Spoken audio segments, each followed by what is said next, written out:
Oke, lanjut. Yuk, sini yuk. Salah satu fungsi asli uang. Jadi uang tuh ada fungsi asli dan fungsi nggak asli. Bukan ya, ada fungsi asli dan ada fungsi turunannya gitu. Fungsi asli uang apa sih? Ayo, ada yang tahu nggak? Kalian kan suka duit kan? Suka uang? Ada nggak suka di sini? Oke, fungsi aslinya itu sebagai alat tukar. Gantinya barter dulu kan ya. Jadi misalnya nih ada seorang penjahit mau beli mesin jahit. Dia tahu nih harganya sekian misalnya. Dia caranya dapatnya gimana? Ya dia jahit dulu misalnya kan dengan mesin jahit lama dia jahit, jahitannya dijual, dapat duit tuh. Sebagai alat tukar kan, bajunya ditukar duit. Setelah itu, ini contohnya tadi ya, baju. Dari baju tuh bajunya ditukar jadi duit atau jadi uang. Uangnya berikutnya dibelikan mesin. Gitu makanya disebut alat tukar gitu ya. Oke, mantap. Terus berikutnya sebagai apa? Betul, sebagai alat satuan hitung. Sebagai satuan hitung. Satuan hitung. Maksudnya gimana? Satuan itu tuh gini. Kalian mau jual baju nih. Kan harus diukur ini harganya berapa sih, gitu kan? Sehingga biar pas itu berapa harganya. Seperti itu contohnya, gitu ya. Misalnya harga harga baju, harga bajunya misalnya berapa? 80.000 misalnya. Itu dia sebagai satuan hitung. Kita kalau nggak ada hitungannya kan susah, gitu kan? Ini berapa nih harganya? Ini seharga separuh domba misalnya, kan susah kan, gitu. Makanya dibutuhkan sebagai satuan hitung. Itu adalah fungsi aslinya. Selain fungsi asli, dia juga punya fungsi turunan. Oke ya, namanya fungsi turunan juga pasti ada hubungannya dengan fungsi aslinya sih, gitu ya. Sebagai ukuran pembayaran yang ditunda. Ini contohnya ya, sebagai ukuran pembayaran yang ditunda, pembayaran yang ditunda, yang ditunda. Oke, maksudnya apa sih nih ukuran pembayaran ditunda itu sebagai utang lah gitu ya, ukuran utang maksudnya gampangnya gitu tuh. Misalnya kan kalian lebih gampang gini kan. Oke, saya utang 10 juta deh gitu ya daripada oke saya utang satu ekor sapi susah ngitungnya kan gitu tuh. Jadi sebagai salah satu ukuran apa nih, ukuran pembayaran ditunda itu maksudnya hutang gitu ya gampangnya gitu. Terus ada oke, berikutnya sebagai apa tadi yang belum? Alat penagih kekayaan atau alat penyimpan kekayaan gitu ya. Ini alat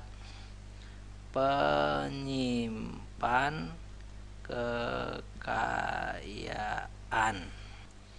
Oke, alat penyimpan kekayaan tuh gimana sih maksudnya?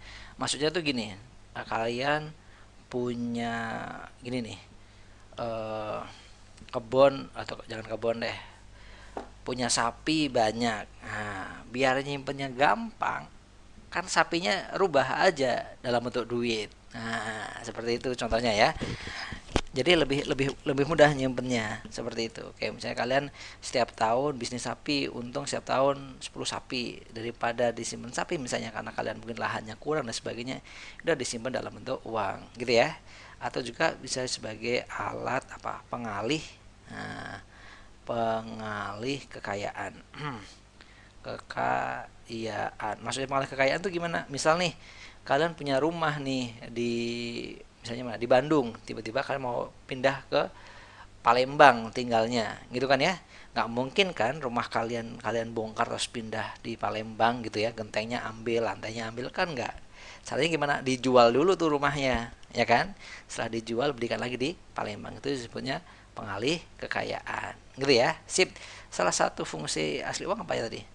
Alat satuan hitung ya, ada ya alat satuan hitung. Ada nggak alat tukar, ada nggak ada gitu ya. Sip. Kalau ini alat tukar standar pembayaran itu udah oke. Ini turunan ya, alat penyimpan kekayaan turunan, bukan penagih nilai tapi pengalih nilai ya. Ini juga turunan. Alat ukur kekayaan ini enggak sih ya, enggak ada di fungsi turunan gitu ya. Fungsi turunan hanya ukuran pembayaran itu udah atau utang, penyimpan kekayaan, gitu ya, sebagai pengalih kekayaan. Oke, jadi yang paling cocok untuk fungsi aslinya yang ini. See you, dadah.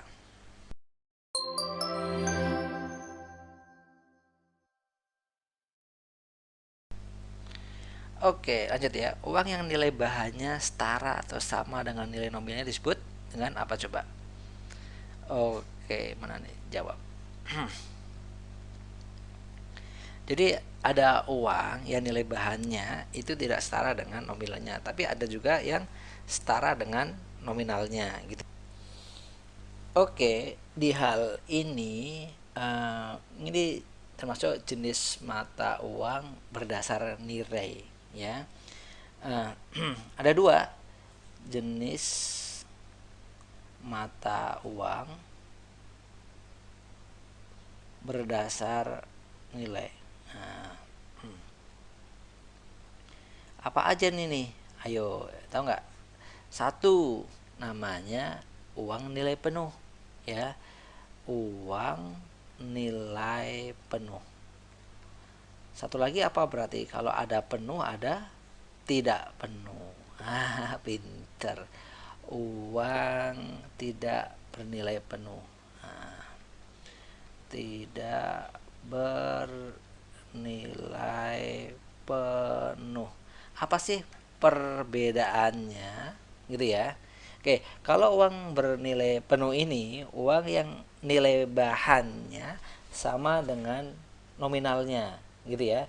Biasanya ini terbuatnya dari apa ya? Logam mulia, misalnya 5 gram atau kayak dinar, ya dinar itu dia nilainya penuh. Ya, contoh. Jadi nilai bahan dan nominalnya itu sama. Jadi gampangnya gitu. Jadi nilai bahan uangnya dengan nilai nominalnya itu sama. Nah, gitu. Itu contohnya dinar. Gitu ya. Contohnya dinar. Oke, sampai mana tadi? Lupa ya.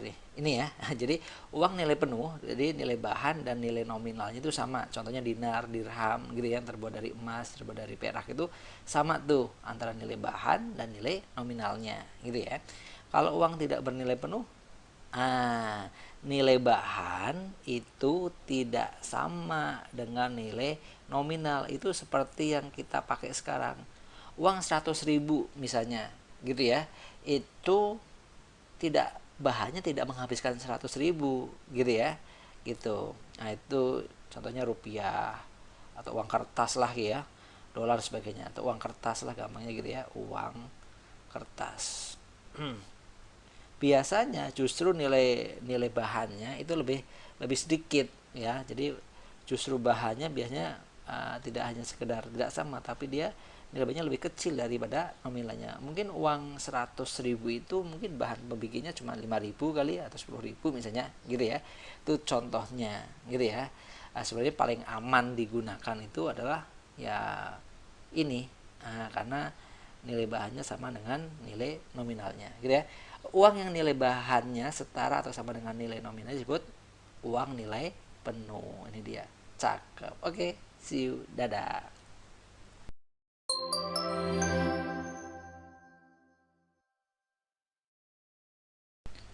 Oke, berikut syarat agar sesuatu dapat dijadikan sebagai uang. Ayo, apa coba syaratnya?